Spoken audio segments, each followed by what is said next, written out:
നമസ്കാരം. പ്രധാനമന്ത്രി നരേന്ദ്രമോദിയുടെ സൈപ്രസ് മിഷന് എന്താണ് ഇപ്പോൾ ഇത്ര പ്രാധാന്യം?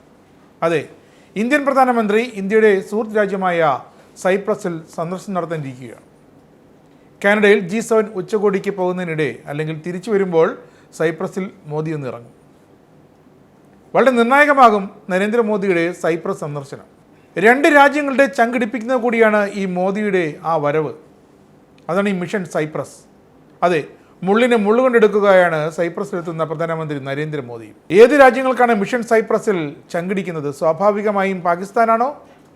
അതിനേക്കാളേറെ ആശങ്കയോടെ ഈ മിഷനെ നോക്കിക്കാണുന്നത് സൈപ്രസിൻ്റെ ഒരു അയൽ രാജ്യമാണ്.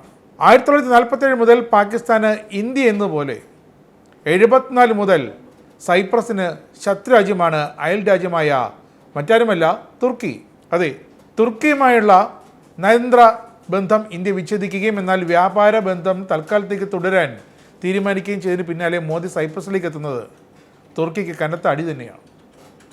ശത്രുവിൻ്റെ ശത്രു മിത്രമെന്ന് കരുതുന്നത് പോലെ തന്നെയാണ് ഈ ഒരു നീക്കം. ഇന്ത്യയും അത് അങ്ങനെ തന്നെ കരുതിയിട്ടുണ്ട്. തുർക്കിയുടെ ഡ്രോണുകൾ ഇന്ത്യയിലേക്ക് അയച്ചുകൊണ്ടുള്ള പാകിസ്ഥാൻ്റെ ആ പ്രവൃത്തിക്ക് പിന്നിലും തുർക്കിയുടെ ബുദ്ധി തന്നെയെന്ന് ന്യൂഡൽഹിക്ക് മനസ്സിലായതോടെയാണ് ലോക ഭൂപടത്തിൽ നിന്നും തുർക്കി ഒറ്റപ്പെട്ടു തുടങ്ങിയത്. തുർക്കിയിലേക്കുള്ള വിനോദസഞ്ചാര യാത്രകൾ മുതൽ എയർ ഇന്ത്യ വിമാനങ്ങളുടെ അറ്റകുറ്റപ്പണി വരെ ഇന്ത്യ ഉപേക്ഷിച്ചു. എന്താണ് മോദിയുടെ സൈപ്രസ് മിഷൻ? അതും ഇപ്പോൾ തുർക്കിക്ക് അതിൻ്റെ തന്ത്രശാലിയായ പ്രസിഡന്റ് റെസെപ് തയ്യിപ് എർദോഗന് ഒരു അടി കൊടുക്കുക. അത് തയ്യിപ് എർദോഗന് അതിനേക്കാൾ തന്ത്രശാലിയായ നരേന്ദ്രമോദി കൊടുത്തോളൂ. ഈസ്റ്റേൺ മെഡിറ്ററേനിയൻ ഭാഗത്തെ കടലിലെ ഒരു ദ്വീപാണ് സൈപ്രസ്. ഇവിടെ ഗ്രീക്ക് സിപ്രീസ് എന്നും തുർക്കി സിപ്രീസ് എന്നും രണ്ട് വിഭാഗങ്ങൾ, രണ്ട് ജനതയുണ്ട്, പരസ്പരം പോരടിച്ചു നിൽക്കുന്നവർ. 1974 സൈപ്രസിൽ ഒരു സൈനിക കലാപമുണ്ടായി. ആ സമയത്ത് സൈപ്രസിൻ്റെ നോർത്തേൺ ഭാഗം പിടിച്ചെടുത്തത് തുർക്കിയാണ്. അങ്ങനെ തുർക്കി ആ ഭാഗം അവരുടെ രാജ്യത്തോട് ചേർത്തു. ആ പ്രദേശം ഇപ്പോൾ അറിയപ്പെടുന്നത് നോർത്തേൺ സൈപ്രസ് എന്നാണ്. അതിപ്പോൾ തുർക്കിയുടെ അധിനിവേശ പ്രദേശം. എന്നാൽ നോർത്തേൺ സൈപ്രസിനെ ലോകം ഇതുവരെ ഒരു രാജ്യമായി പോലും അംഗീകരിച്ചിട്ടില്ല. സൗത്ത് ഭാഗമാണ് ഇപ്പോഴത്തെ യഥാർത്ഥ സൈപ്രസ്. അവർ യൂറോപ്യൻ യൂണിയൻ്റെ ഭാഗമാണ്, മറുവശത്ത് ഗ്രീസാണ്. തുർക്കിയുമായി സാമൂഹികമായും കച്ചവടപരമായും ഒക്കെ എന്നും തർക്കത്തിലാണ് സൈപ്രസ്. കടലിലെ അതിർത്തി തർക്കങ്ങൾ, ഗ്യാസ് കൈമാറുന്ന തർക്കങ്ങൾ, രാജ്യത്തിൻ്റെ പരമാധികാരം, ഇവയിലെല്ലാം സൗത്ത് സൈപ്രസ് എന്ന യഥാർത്ഥ യൂറോപ്യൻ യൂണിയൻ തുർക്കി സൈപ്രസിൽ നിന്നും ഏറെ ബുദ്ധിമുട്ടുകയാണ്. സൈപ്രസിൻ്റെ ഒരു ഭാഗത്ത് ഗ്രീസാണ്. ഇന്ത്യയും ദീർഘകാലമായി സൈപ്രസുമായി നല്ല നയതന്ത്ര ബന്ധത്തിലുമാണ്. 1982 പ്രധാനമന്ത്രി ഇന്ദിരാഗാന്ധി സൈപ്രസ് സന്ദർശിച്ചിരുന്നു. തൊട്ടു പിന്നാലെ 2002 മുൻ പ്രധാനമന്ത്രി അടൽ ബിഹാരി വാജ്പേയി, 2018 മുൻ രാഷ്ട്രപതി രാംനാഥ് കോവിന്ദ്, 2022 വിദേശകാര്യമന്ത്രി S ജയശങ്കർ. അങ്ങനെ നീളുന്നു ഇന്ത്യൻ നേതാക്കളുടെ സൈപ്രസിലേക്കുള്ള സന്ദർശനം.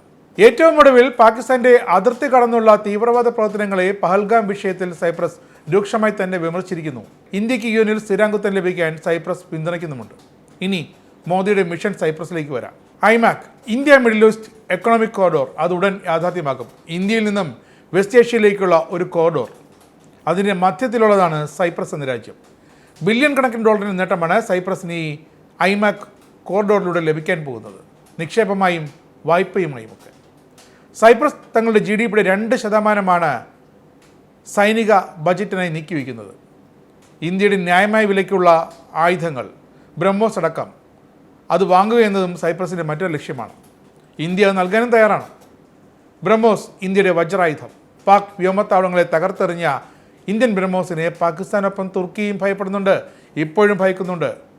അങ്ങനെ തുർക്കി എന്ന ശത്രുവിനെ നേടാൻ ഇന്ത്യൻ ബ്രഹ്മോസ് സൈപ്രസിലെത്തും. ഇന്ത്യയുടെ ആയുധങ്ങളും അധികം താമസിയാതെ സൈപ്രസ് സേനയ്ക്ക് സ്വന്തമാകും. മിഷൻ സൈപ്രസിൽ ഇനിയും പുറത്തു വരാനിരിക്കുന്ന സുപ്രധാന പോയിന്റുണ്ട്. തുർക്കിനെ അവിടെ വെട്ടുക്കിളി ഡ്രോണുകളെ പാകിസ്ഥാൻ വഴി ഇന്ത്യയിലേക്ക് അയച്ചാൽ ഇന്ത്യ സൈപ്രസ് വഴി തിരിച്ചടിച്ചിരിക്കും. പാകിസ്ഥാനിലേക്ക് വെറും 20 മിനിറ്റിൽ താഴെ മാത്രമെടുത്ത് ഓപ്പറേഷൻ സിന്ദൂർ പൂർത്തിയാക്കിയതുപോലെ കുറഞ്ഞ സമയം കൊണ്ട് തുർക്കി തവിടുപൊടിയാവും. അതിനുള്ള സാധ്യതകൾ സൈപ്രസിൽ കണ്ടുറപ്പിക്കുക, നിശ്ചയിക്കുക എന്നതിനാകും മോദിയുടെ മിഷൻ സൈപ്രസ് പ്രാധാന്യം നൽകുക. തന്ത്രശാലിയായ തുർക്കിയുടെ പ്രസിഡന്റ് എർദോഗൻ തങ്ങളുടെ ആയുധങ്ങൾ ബംഗ്ലാദേശിനും മാലദ്വീപിനും വരെ വാരി വിതറുന്നുണ്ട്. അതൊക്കെ ഇന്ത്യക്ക് ഒരു ഭീഷണിയാകും ഭാവിയിൽ. അതുകൊണ്ട് തന്നെ സൈപ്രസ് വഴി തുർക്കിക്കൊരു ചെക്ക്. അതിരിക്കട്ടെ നരേന്ദ്രമോദിയുടെ മിഷൻ സൈപ്രസ് വഴി എന്ന് തന്നെയാണ് ഇനി സംഭവിക്കാൻ പോകുന്നത്. തുർക്കിക്ക് മോദി വക ഇന്ത്യ വക ഒരു കനത്ത ചെക്ക് കൊടുക്കാൻ പോകുന്നത് ഇനി അങ്ങോട്ട് സൈപ്രസ് വഴിയാകും. ഐമാക് കോറിഡോർ, ഇന്ത്യയിൽ നിന്നും സൈപ്രസ് വഴി കടന്നു പോകുന്ന ആ കോറിഡോറിൻ്റെ സംരക്ഷണവും സുരക്ഷയും ഉത്തരവാദിത്വമൊക്കെ ഇന്ത്യയുടെ കൂടി ഉത്തരവാദിത്തമാണ്. അതുകൊണ്ട് തന്നെ സൈപ്രസിന് ഒന്നുകൊണ്ടും ഭയക്കേണ്ടിയും വരില്ല. ഇന്ത്യ ഉണ്ട് കൂടെ.